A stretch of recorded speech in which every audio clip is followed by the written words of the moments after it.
Hello hi అందరికీ. ఇంతకుముందు వీడియోలో అయితే బండి గుజ్జకాయ ఎలా ఉంటుంది, దాని లాభాలు ఏంటనేది నేను మీకు చెప్పాను. బండి గుజ్జకాయ కర్రీ ఎలా ప్రిపేర్ చేయాలనేది నేను మీకు చెప్తాను.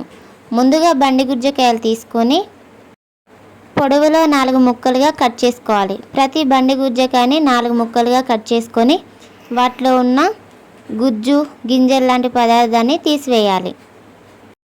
చాలా వరకు ఎవరికి తెలియదు కాబట్టి నేను చూపించిన విధంగా అయితే కట్ చేసుకోండి.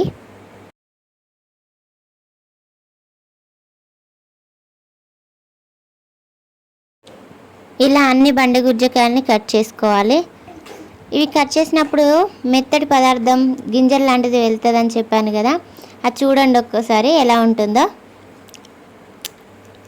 అయితే ఎండిపోయాక దూదిలా తయారయ్యి గాలిలో ఎగురుతాయి.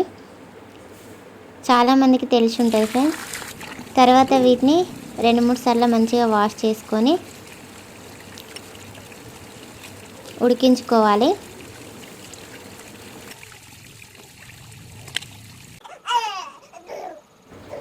కొంచెం సాల్ట్ వేసుకొని ఒక 20 నిమిషాలు ఉడికించుకుంటే సరిపోతుంది ఫ్రెండ్స్. కొంచెం పసుపు కూడా వేసుకోవాలి, ఎందుకంటే బండి గుజ్జకాయ ఎగటు స్మెల్ వస్తుంది. కొంచెం బంక ఎగటు లాంటిదంతా పోయే వరకు ఉడికించుకోవాలి. తర్వాత వాటిని స్టవ్ ఆఫ్ చేసి తీసుకుందాం.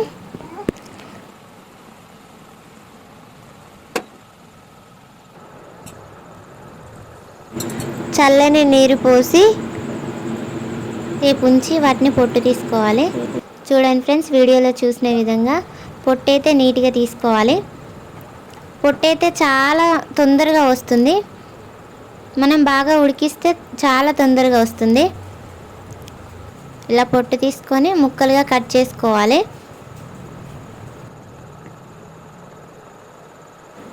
కొంచెం లేతగా ఉన్న బండి గుజ్జకాయలు మాత్రమే తీసుకోండి, అవైతేనే టేస్ట్గా ఉంటాయి.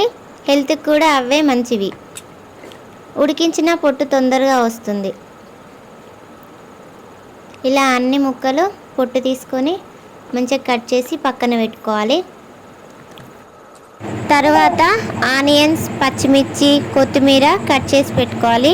4 వెల్లుల్లి రెబ్బలు, కరివేపాకు తీసుకోవాలి. తర్వాత స్టవ్ ఆన్ చేసి కడాయిలో తగినంత ఆయిల్, 4 వెల్లుల్లి రెబ్బలు, కొంచెం ఆవాలు, జీలకర్ర వేసుకోవాలి. తర్వాత 4 కరివేపాకు రెబ్బలు వేసుకోవాలి. తర్వాత పచ్చిమిర్చి, కట్ చేసి పెట్టుకున్న ఆనియన్స్ కూడా వేసుకోవాలి. కాసేపు వేగనిద్దాం.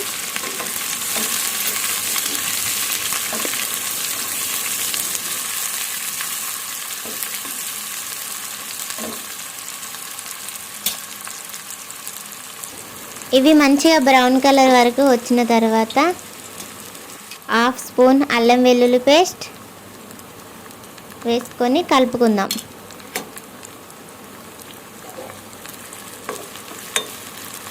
మంచిగా ఫ్రై అయిన తర్వాత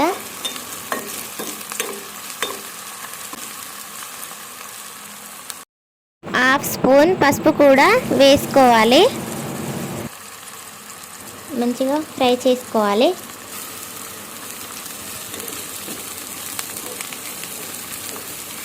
చూడండి బాగుంది కదా.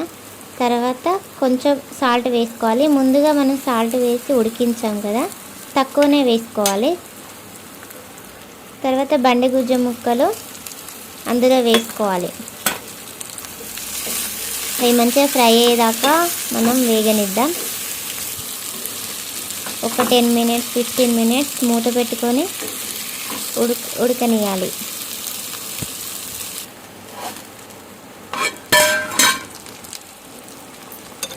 చూడండి ఎంత బాగుందో. మళ్ళీసారి వాటిని కలుపుకుందాం. మంచిగా ఫ్రై అయినాయి కదా ఫ్రెండ్స్. ఇంకా కొంచెం ఫ్రై అయ్యే వరకు మరో 5 నిమిషాలు 10 నిమిషాలు ఉడకనిద్దాం.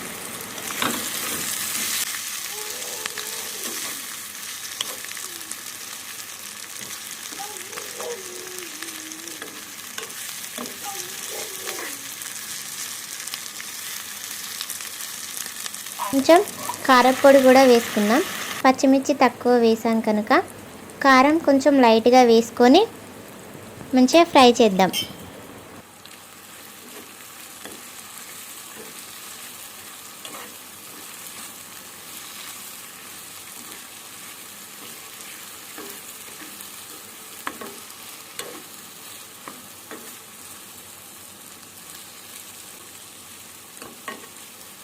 చూసారు కదా, మంచిగా ఫ్రై అయిపోయింది. ఇదైతే హెల్త్కి చాలా మంచిది ఫ్రెండ్స్, మర్చిపోకండి. పెద్దవాళ్ళు అయితే చెప్తున్నారు ఇవి ఈ సీజన్లో మాత్రమే ఉంటాయంట, చాలా తక్కువ దొరుకుతాయి అని అయితే అంటున్నారు. మీరు కూడా మీ ఇంట్లో ట్రై చేయండి, ఎలా ఉందో కామెంట్ చేయండి. చివరిగా మనం దీంట్లో నచ్చితే కొంచెం గరం మసాలా వేసుకుందాం, లేకుంటే కొత్తిమీర వేసుకుంటే సరిపోతుంది. అంతే, సింపుల్గా బండి గుజ్జకాయ కూర రెడీ అయినట్టే. నచ్చితే లైక్ చేయండి, షేర్ చేయండి, సబ్స్క్రైబ్ చేయండి.